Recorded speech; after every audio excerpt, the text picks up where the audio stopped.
Welcome to the Good Soil Strategies podcast. This is the show where we help lawn care, landscaping, and hardscaping companies grow without burning out. And I'm Matt from Search Strategy and the Hardscaping HQ Directory. Today's episode is, it's one of those you can't plan this moments. So here's what happened. Anthony from Anthony's Lawn Care and Landscaping, who's co-host in this, has been part of Perry Marshall's mastermind group for a few years now. And if you know Perry Marshall, he's legendary in the marketing world. He wrote the definitive book on Google Ads. He works with some of the top minds in digital marketing. And through that mastermind, Anthony has connected with another member, Dennis Yu. Now, Anthony didn't just meet Dennis as the marketing guy. They became really just genuine friends. And it's the kind of friendship where you're not just talking business, you're hanging out and you're having real conversations. And so Dennis isn't just any marketing guy. He's the CEO of BlitzMetrics, creator of the famous $1 a day strategy. And he's managed over $1 billion in ad spend for companies like Nike and Red Bull and the Golden State Warriors. And we're here in the Bay Area, so that's pretty awesome. And he speaks on stages with Tommy Mello and really all these big names in home services. And he's been featured everywhere. And he's pretty much any major publication knows about Dennis Yu. But more than that, Dennis has made it his mission to mentor young entrepreneurs and help local service businesses cut through the marketing noise and actually get results. So Anthony and Dennis have stayed connected. They've worked together and they've learned together, built this real friendship. And when we're doing this podcast, I was talking with Anthony, and it just so happened that Dennis was visiting Anthony at his place, and they were just hanging out and catching up. And we're doing our podcast, and Anthony casually mentions, "Hey, Dennis is here. You want him to join us?" And yeah, of course. I mean, this guy's a legend, and so we got him on there. So we hit record. There really wasn't a script. There was no preparation. It was just the three of us talking about what is actually working in marketing for lawn care and hardscaping companies, landscaping companies. And so what you're about to hear is Dennis breaking down the exact strategies that separate companies who struggle from those companies who scale. And so we're talking about all the trust factors, Google visibility, content that converts, and just why your operations matter just as much as your marketing. And so this is the kind of conversation that usually costs thousands of dollars in some kind of consulting session. And it happened completely by accident in Anthony's living room. So I was really blessed to have this happen. What a special thing to talk with Anthony every time, but also to have Dennis there was just great. So Dennis, and thanks for letting me crash your hangout. Anthony too. Yeah, that's today. Welcome to Good Soil Strategies. I'm Matthew Penchuk with Search Strategy Marketing and the Hardscaping Directory. So what started out as a normal episode with Anthony from Anthony's Lawn Care just really turned into something really cool. So I feel very blessed, and best of all for us, he's also a believer. And so I'm thankful for that. And I hope you enjoy this impromptu podcast. Edit it accordingly. So just in case any good nuggets come up. So what happens when the phone rings? I love that because you could spend all the money in the world on marketing, but if you don't have the delivery piece and answering the phone is part of that, how you show up when you meet the client in person is part of that. So the more money you invest in marketing could actually be a detriment if you don't answer the phone properly, if you don't return voicemails properly, if you don't leave voicemails properly, if you don't send text messages in a friendly way, if you don't show up to the estimate in a friendly and knowledgeable way, like all these things, because I always look at it as a 3-prong and I want to be simple, like the sales and marketing piece, the delivery of the product or service, which is how you answer the phone, the level of quality you do, customer satisfaction guarantees, and making sure you deliver on all that. And then also the economics on the back end, all the financials need to make sense. So, but you're missing the middle piece. And if you miss that middle piece, no marketing is going to save you, even though people want it to, right? I mean, that's where the big drop is. Yeah. I mean, marketing can drive a whole bunch of phone calls, but some phone calls are worth more than others. And then some calls don't even get answered. Or there's a delivery problem, or we don't convert as well, or we don't sell the job at the right price, and you lose money on those. Yeah. So we see there's a huge disconnect between the sales and marketing side, whether it's in-house or an external agency, and then the actual fulfillment. And then that's when you get into P&L issues. Right. Yeah. So that's what we were talking about earlier about how if the economics and the delivery aren't correct, the more clients you get means the faster you go out of business. If you don't price it right. Right. I mean, if you think about it, because when I started mowing, I was making money if I went and mowed it. But if I hired an employee to do it and I wasn't actually there, well, now the economics don't work. So the more mowing clients I got at those price points, the faster you lose money. So last week I was in Vegas at Tommy Mello's Home Service Freedom event, and my Yeah. buddy Vitali has a company, Simple Lawn, in Portland. And 3 years ago, he was doing $2 million a year, and now he's at almost 7 million. That's But what he impressive. told me was that he basically was bankrupt at 2 million because he was operating at 0% profitability. Because he Oh was my making the phone ring, he was spending money in the ads, he was doing all the things you're supposed to do. I mean, he wrapped his vans, and all these guys like to buy equipment and that kind of. Right. Yeah. But he didn't understand how to price. He didn't hire the best quality technicians.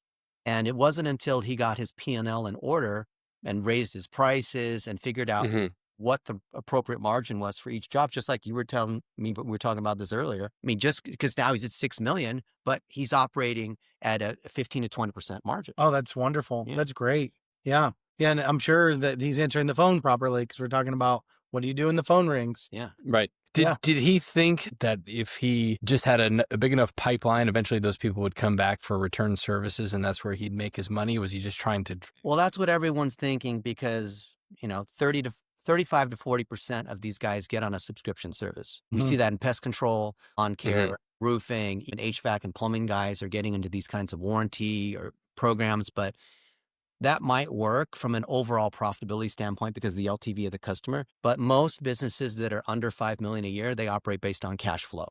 So it could be profitable in the long run, but meanwhile, your bank account doesn't reflect it and you can't pay your people. What are you going to do? Right. Right. So what was the switch for him? What happened that he? He put processes in place. Okay. He had operators. He implemented a version of Traction, kind of like, Josh Nelson and these guys implement. And is critical because, Tommy Mello has a $300 million a year garage door business. And we interviewed other guys who are over 100 million a year. And every one of those folks that we interviewed, Matthew, guess what they said? Their number one piece of it, their secret to, growing to be a 9-figure business. Processes. Yeah. Yeah. As boring as that was. No, Get it, how do you replace yourself? Charging the right amount, monitoring the service calls. That's where like all the AI tools are coming in to figure out whether we're doing things the right way, listening to phone calls. And in fact, these guys make commissions on selling replacement units versus repair, trying to sell grandma the replacement. So you get the bigger commission.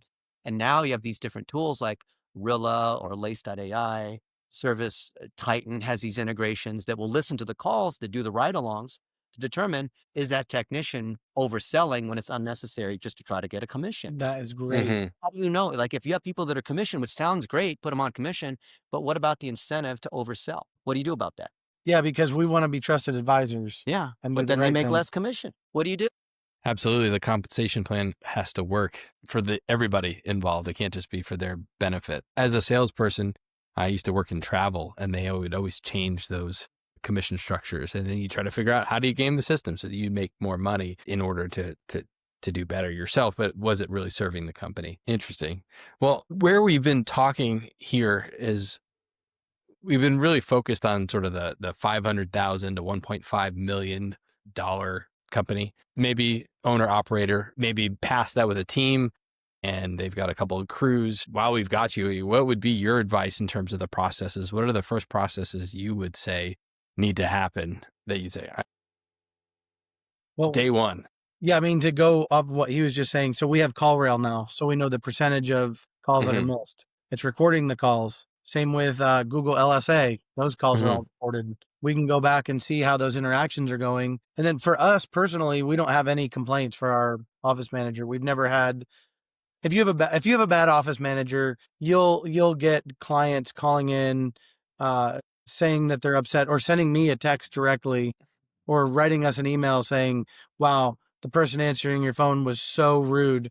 We've never had that happen once with our office manager now in 2 years. And with our office manager before that, never happened once in 2 years then either. So what we do is we invest a significant amount of capital into who's answering the calls, the client-facing individuals, the team members that work here. That way there's incentive in place because it's $1,000 an hour work, as Perry Marshall would say.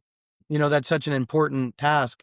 They could be answering a call that's for a $10,000 tree job. So that call needs to get answered properly. If you just try to skimp on that and just have a call center that's going to put you on hold for 8 minutes that's not gonna improve the economics of the company. It has to be someone with multiple lines, not putting people on hold for 8 minutes or even longer.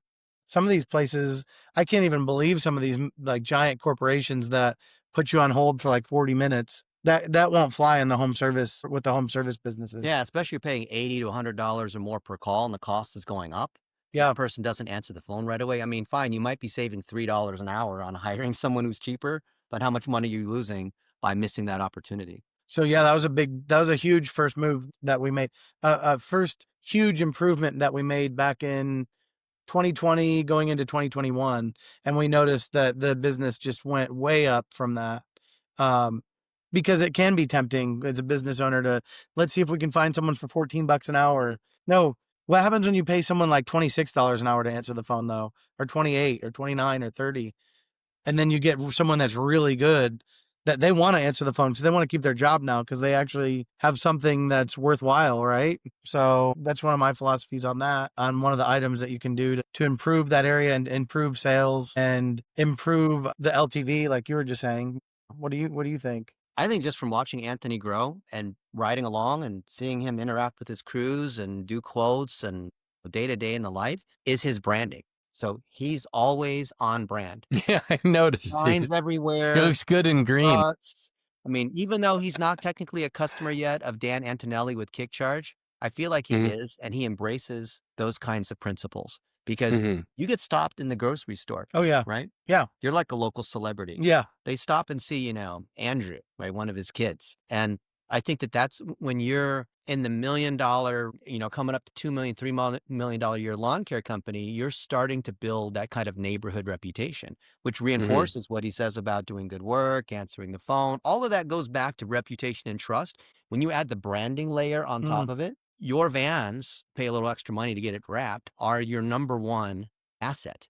Those are mobile billboards. And everyone recognizes this brand. And then they're going to hire their neighbor too. Yeah. The neighbor is also using Anthony. Well, I'm going to use Anthony as well. And then if Anthony actually shows up, that's like going to a Gordon Ramsay restaurant and Gordon Ramsay is there to actually take your order. Like, that's actually Gordon. You're like, how many times did they say? We do get that we do get that reaction from clients. We're like, oh my gosh, the Anthony is here. And they're like 5 to 10 times more likely to go with the bid if I show up. And then it's never about the price. No, it's not. Like they're okay. Because they know we're going to deliver. Yeah, maybe we're booked out a little further than the other companies. Yeah, maybe the technician that we send there to do the job, maybe there's a little mishap or something.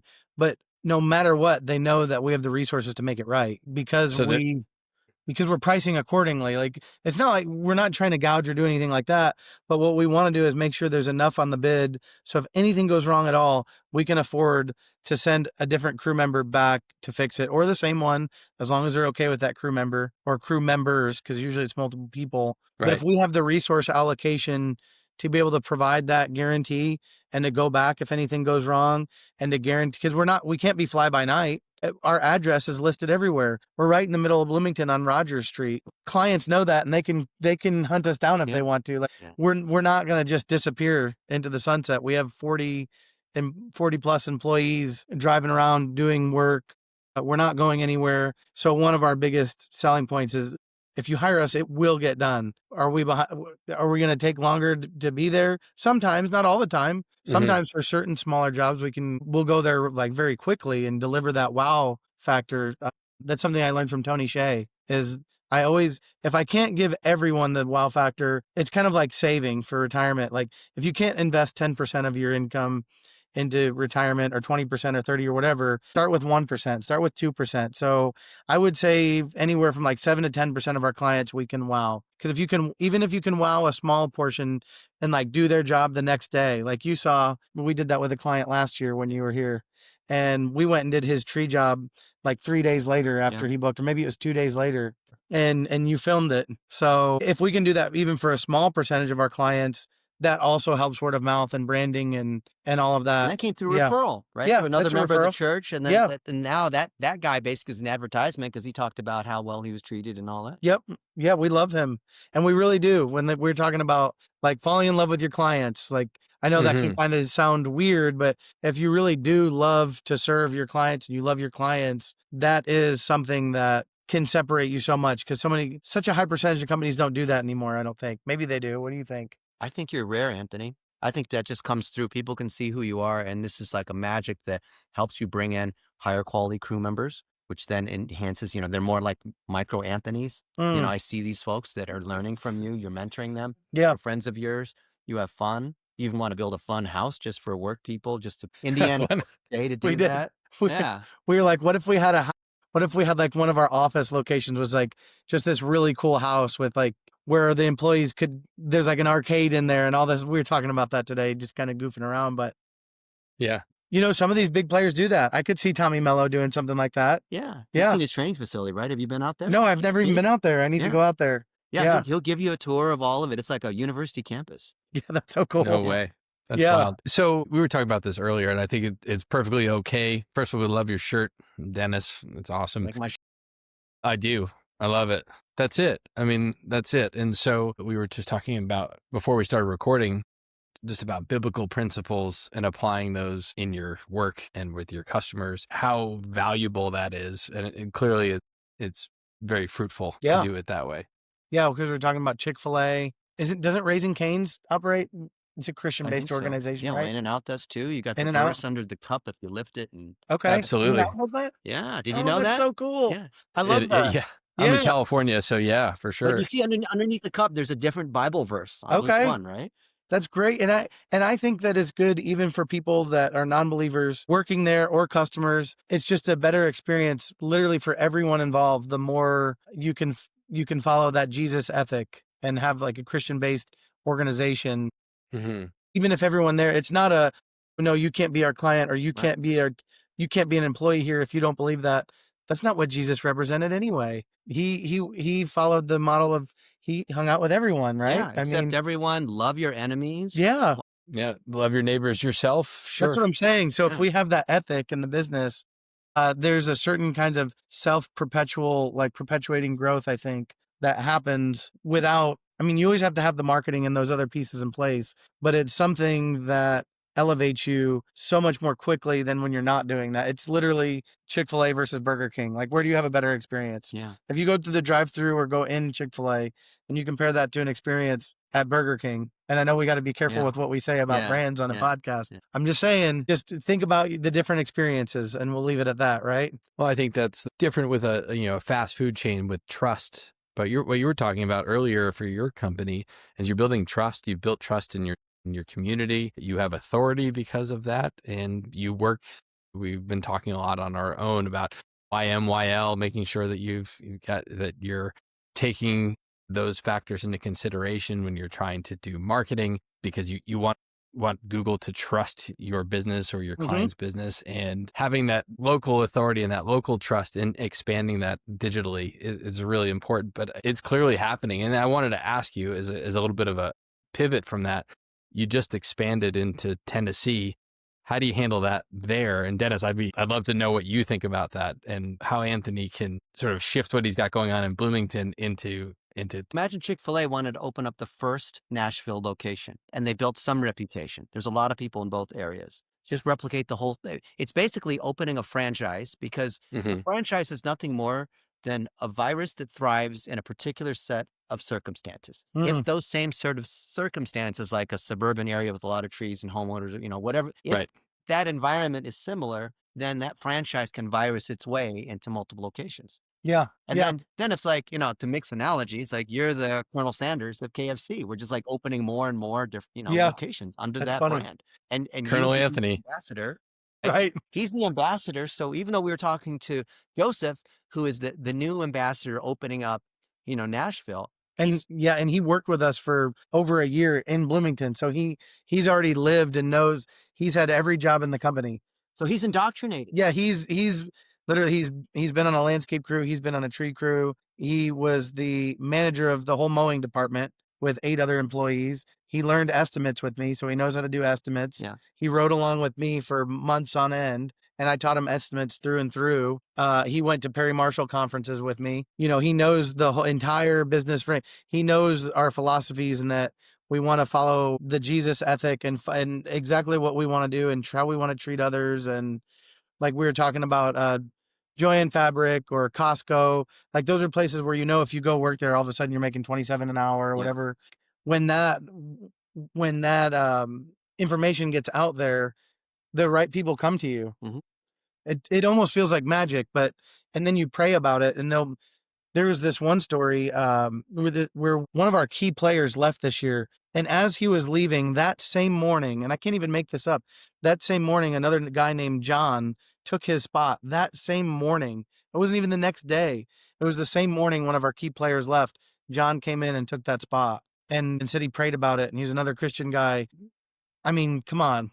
Like we have miracles happening like that all the time. Take it. And I'm always praying, and I'm always grateful for any of the blessings and sharing those blessings. And then, like one of the advisors, Dave Charleston, said to me yesterday, he said, it's not just business expansion. He said, if we follow this framework, we're actually expanding Jesus's territory. Like it's not just a business expansion. So I love how you invest in people. Just the call we had a couple hours ago with Joseph, and you're investing in his ability to build relationships and empathize, sales training, these kinds of things. It really is like Anthony is opening up other franchisees. And then we talked earlier this morning about how you're giving them a piece of the action through phantom equity so that they can feel and actually be an owner in the company.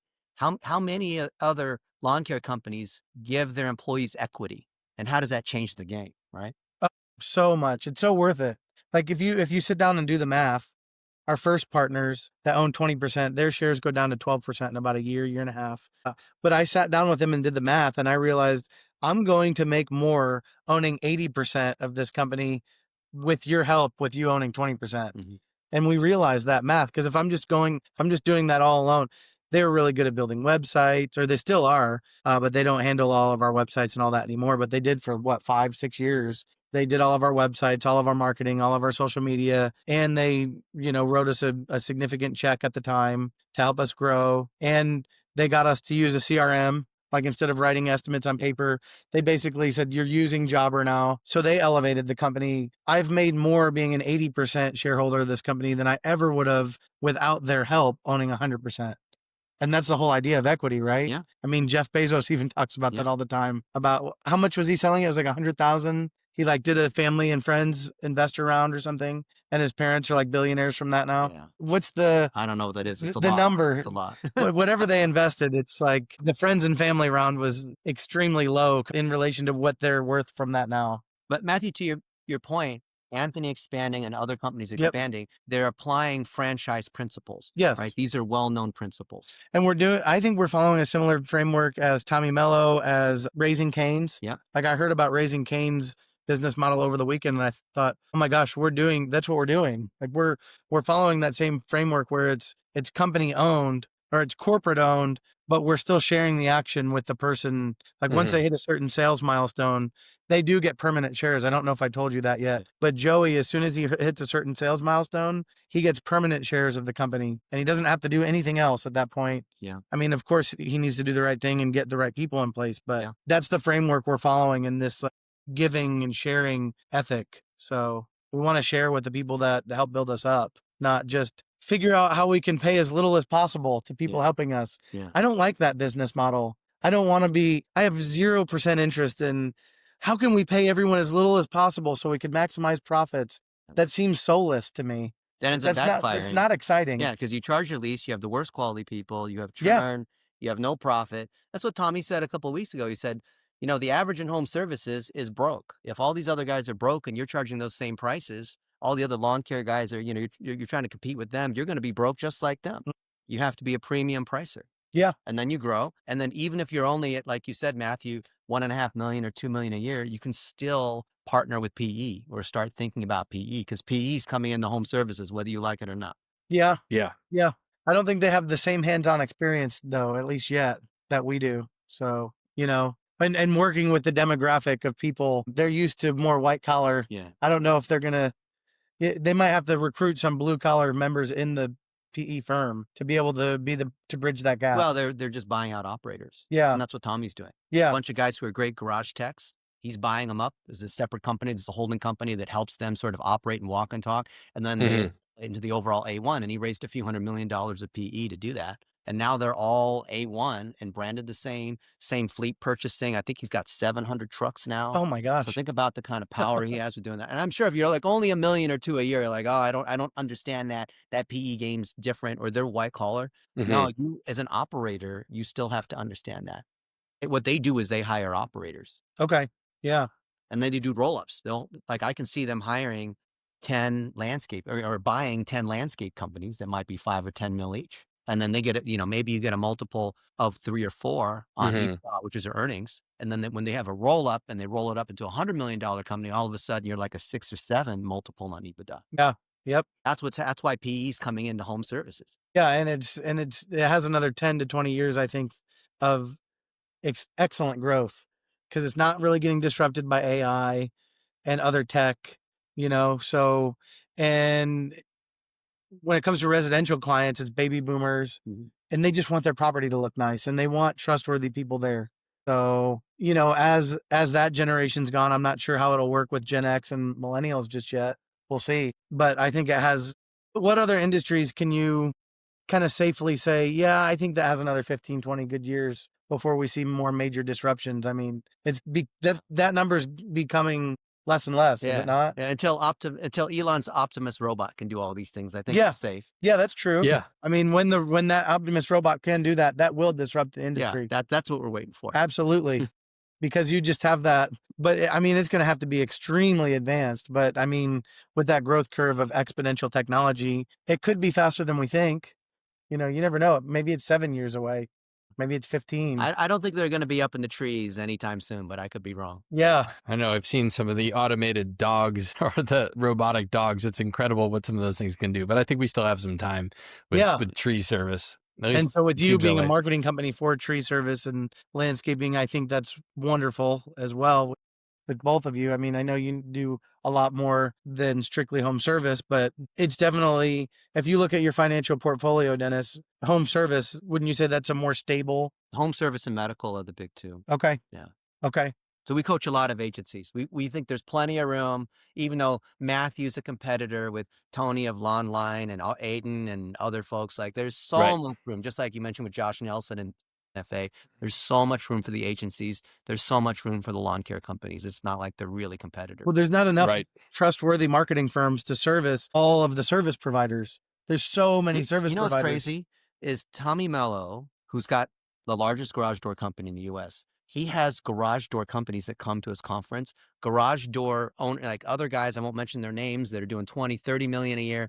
And they ask Tommy, so who are your suppliers? Tell me, how do you hire these people? What's your compensation package? How do you do this? How do you do that? Right. And he just gives away all of his stuff, because he says when these other garage door companies level up and they start charging more, it improves the overall industry. Josh Nelson says the same thing, right, Matthew? So Josh Nelson owns, isn't involved anymore, but plumbing HVAC SEO. He does $7 million a year for his plumbing HVAC agency, serving plumbing HVAC companies. And there's a ton of plumbing and HVAC agencies who are competitors of his that go to his conference, right? There's a ton of them in the room.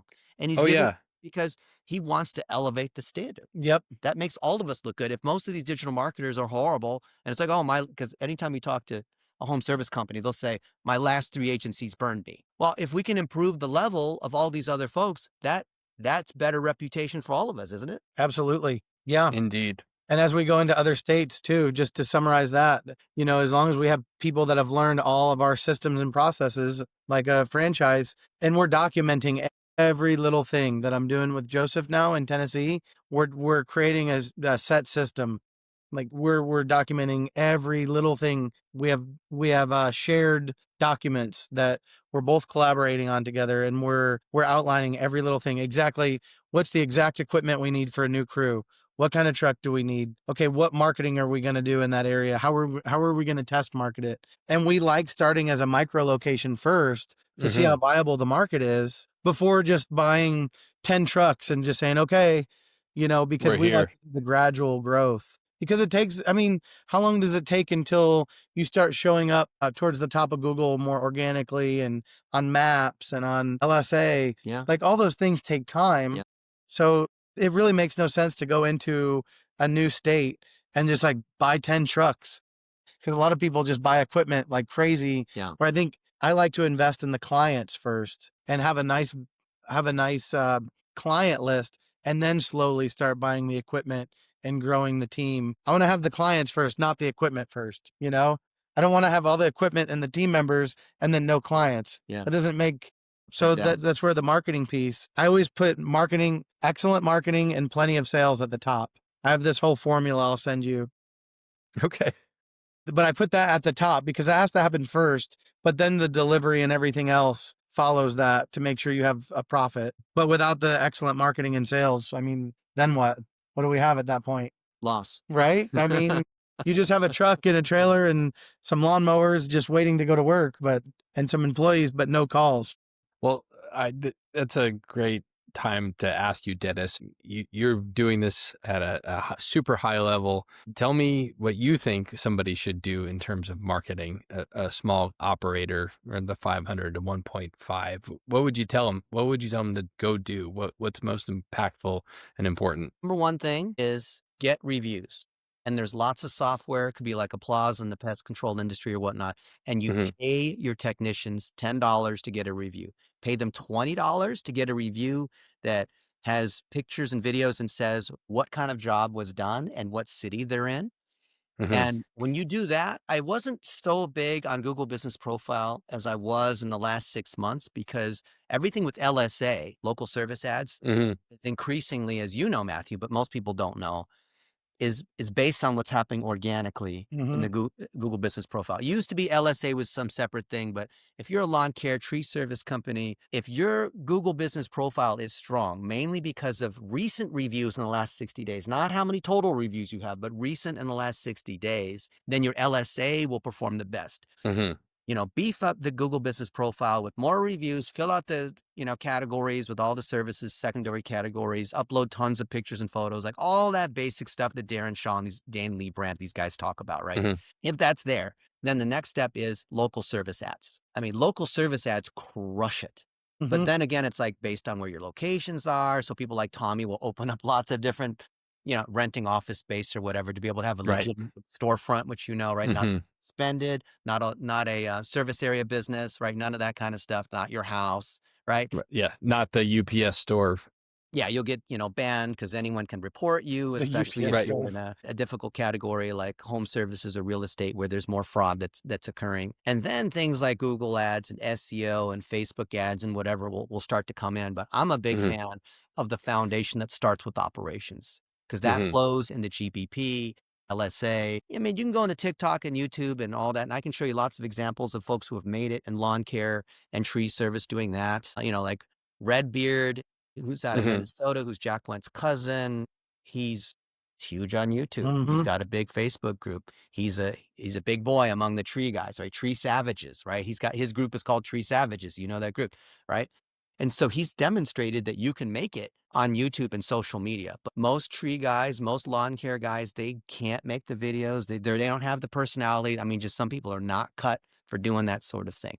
So I'm a big fan of lots of photos and videos, showing stories, showing people, showing, not just showing the tree, not just showing the green lawn. Tell a story. It's got to have people in it. Yeah. Anthony's got a ton of personality. I think he just naturally understands that.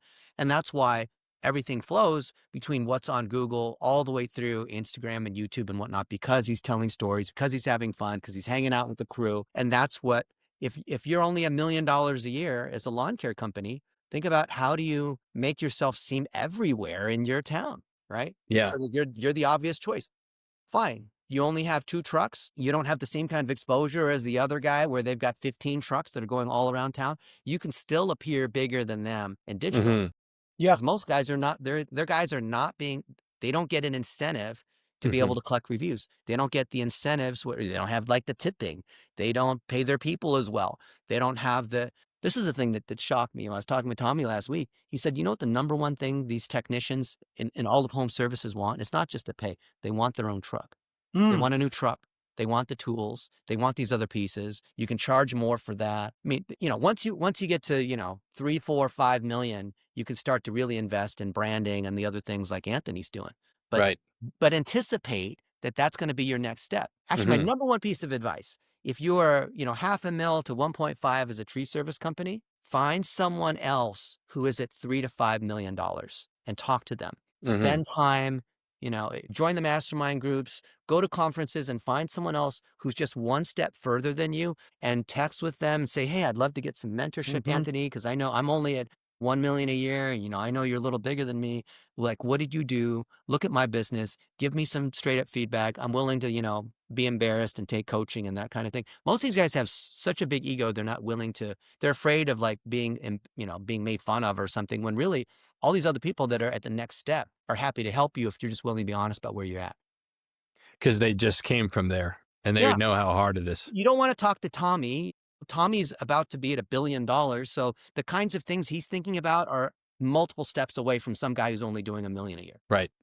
It's interesting that you brought up reviews, because that was going to be the topic of our podcast today when you crashed our party here, sorry. which is awesome, which is great. I'm so glad that you did, because that's a really important piece for that trust factor, for that authority locally. And you're right. If you are getting those reviews, people do think you're bigger, and they do think you've got, and telling that story does build that trust because they know who you are. I do love that Anthony is always walking in his brand. That's a lesson for me. I'm wearing my wife's cousin's company sweatshirt. That's a bad move. I'm not going to do it.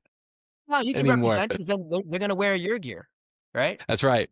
He does it. You do that all the time. I wear my green cap all the time in Vegas where it's hot and 100 degrees. I don't want to burn my bald head, but I'm basically advertising for Anthony all the time. And I'll go to conferences wearing it, and they'll say, tell me about your tree company. You tell me about your lawn care company. I'm like, oh, okay. That's why. I was like, how did you know? Did you wear the hat last week? Yeah. Last week? There you go. Gosh. I still don't have one.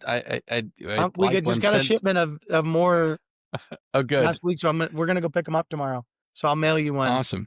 Yeah. Send me your mailing address. I will.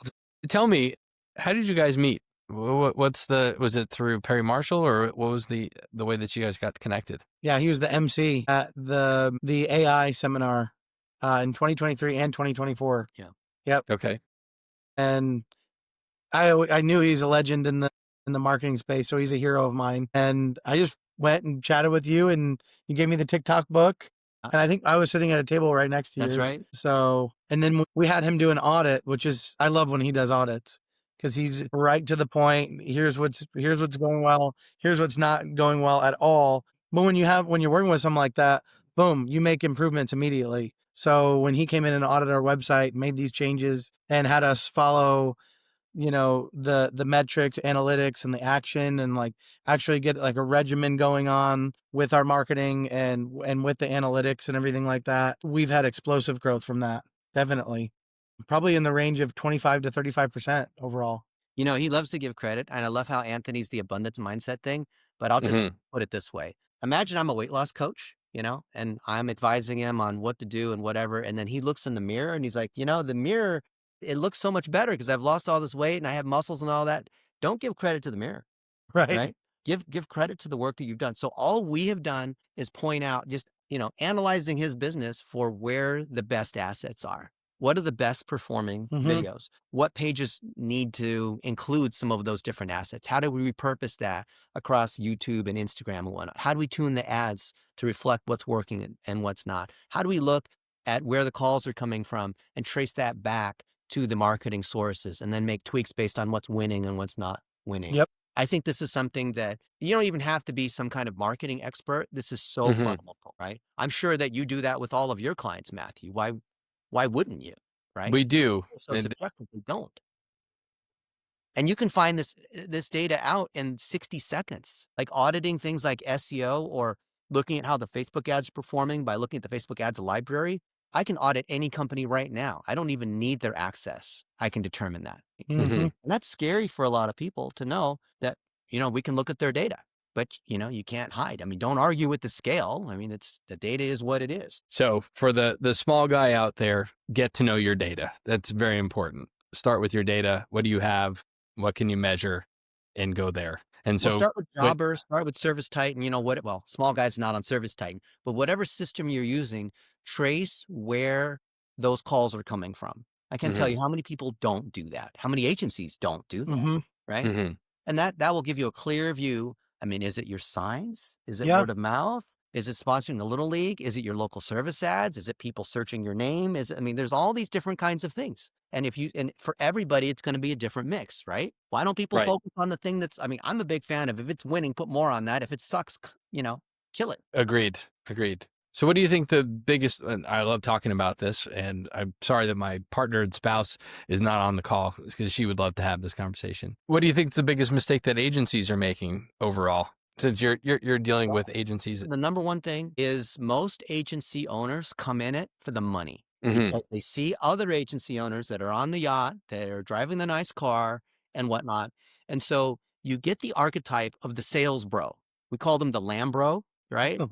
And because they fell for the thing like, hey, would you like to make $10,000 a month doing a digital marketing agency? Join my program now. And with the power of AI, you can learn how to do it. And all you have to do is, you'll be booked, your calendar will be booked full with like 7 calls per day.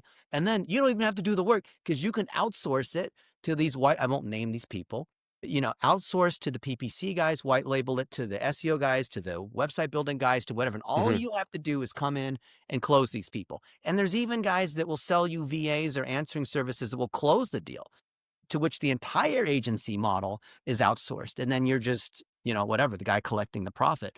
Now, anyone who believes in that, look, I believe in AI. I'm a software engineer. I believe in automation when it's done the right way. But unfortunately, the majority of people coming into digital marketing to do agencies, selling to lawn care companies or HVAC, or usually the higher ticket services, not restaurants, not like nail salons. Right. Matt Plapp, at least he's able to do it with restaurants. That's amazing. Yeah, that's so hard to do.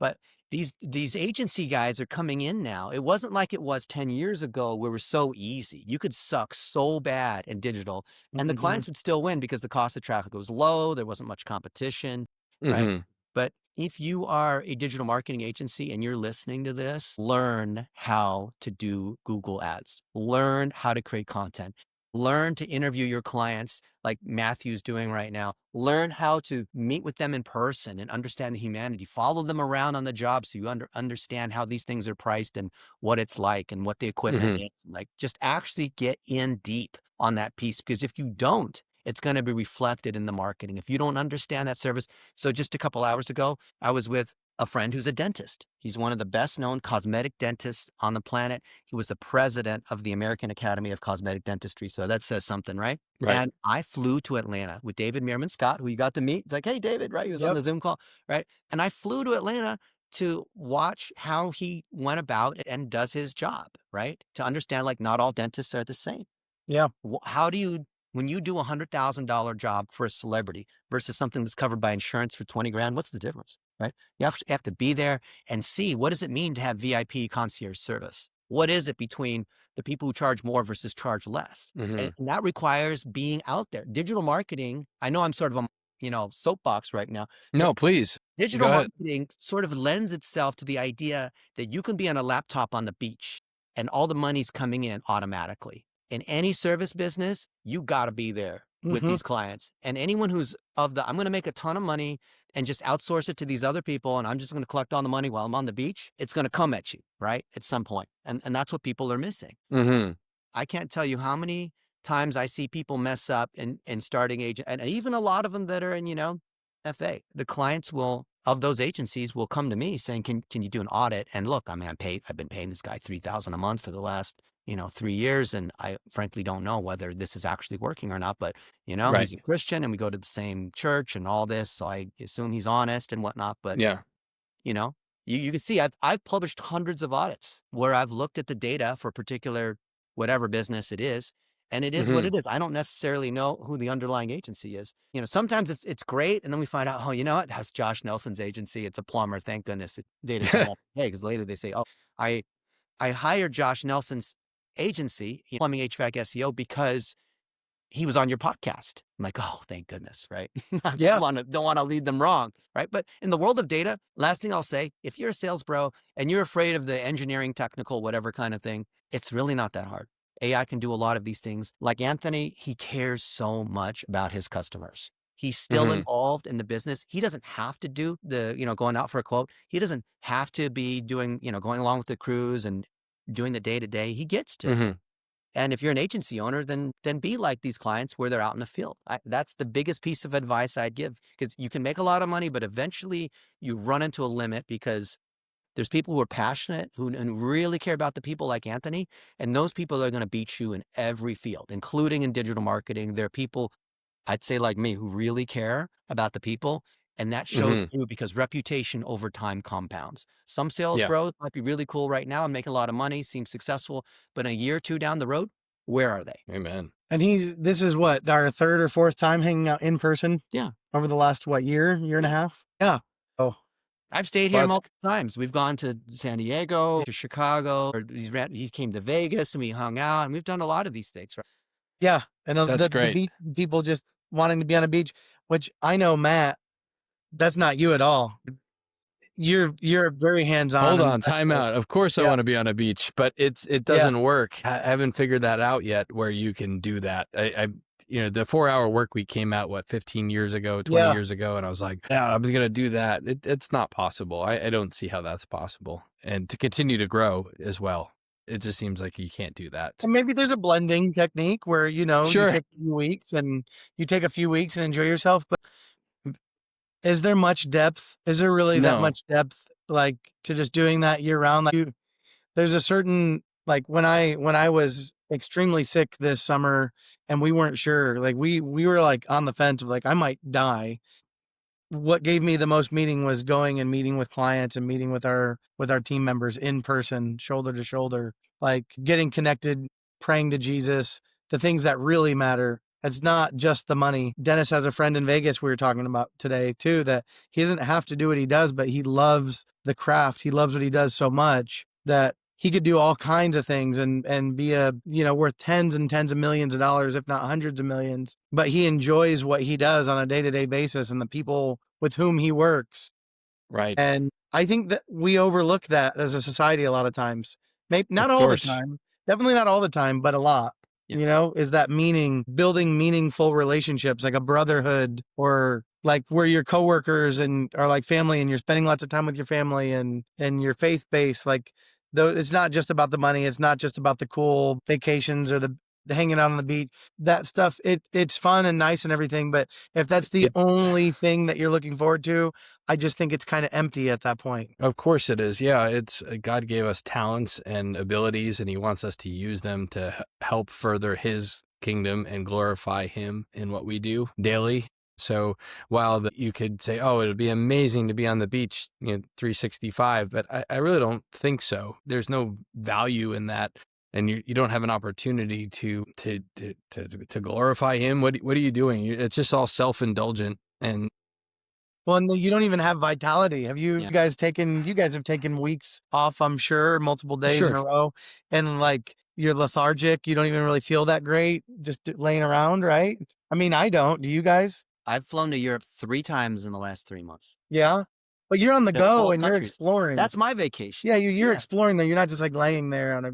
And how many days can you sit on the beach and get sunburned and drink margaritas or whatever? Yeah. Well, at age 50, I can only do it a couple days. I'm 50 now. Two margaritas and I'm good.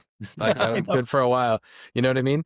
So I really don't need that. You want to be comfortable with your family and make sure everybody's taken care of, but really I want to bless other people as well. That's the ethos I have. So I know the tech bro, or not tech bro. What would you call him? The Lambro? Lambro. The sales bro. The Lambro. Yeah, I see those guys. They're flashy and their videos are like they're super cut. And you're like, I'm like, oh man, that's not me. It feels like BS, but people buy into it. But it can't sustain. I can't imagine that somebody's not going to learn that lesson, that they have to actually put in the time and the effort into it. Yeah. Well, this has been awesome. Yeah, great. Surprise. Podcast, guys. Dennis, it's really nice to meet you too, man. Thank you. Boom. Yeah. And I hope we can do that again. We'd love to talk with you more. Yeah, let's definitely do that. Even when you're not here, you can jump on if you want. Happy to. Yeah. All right. Yeah, well, say hi to Mellencamp for me while you're out and about today. Is he still there? I keep asking about him. Yeah, he is. Or wherever. I'm sure he has vacation houses everywhere, but he still has a residence here. Yeah. You take a guy like that, he's on vacation a lot, but he's also working his ass off all the time. I'm sure. Yeah. He's still working his craft. He loves doing that. That brings a certain energy, I think. Yeah. Of when you love what you're doing. And even if you don't, just getting active and meeting with people and developing relationships and improving those relationships and deepening those. I think that's where the real meaning and joy comes from. Yeah, indeed. Yep. All right. Dennis, you going to 7FA in October, or you? I might. You might. With me, I'll come out. I've spoken 4 or 5 times. Why not? But I've it's all recorded. So I've taught multiple sessions of $1 a day and content factory and personal branding. So yeah, I'd love to see if I come out. Let's meet. Yeah, if it's not this first one in October, it might be in the next one, the first one in the new year. Yeah. All right. All right. Thanks, guys. Have a great day. You too. Take care. All right. God bless you. All right. Bye-bye. God bless. Bye.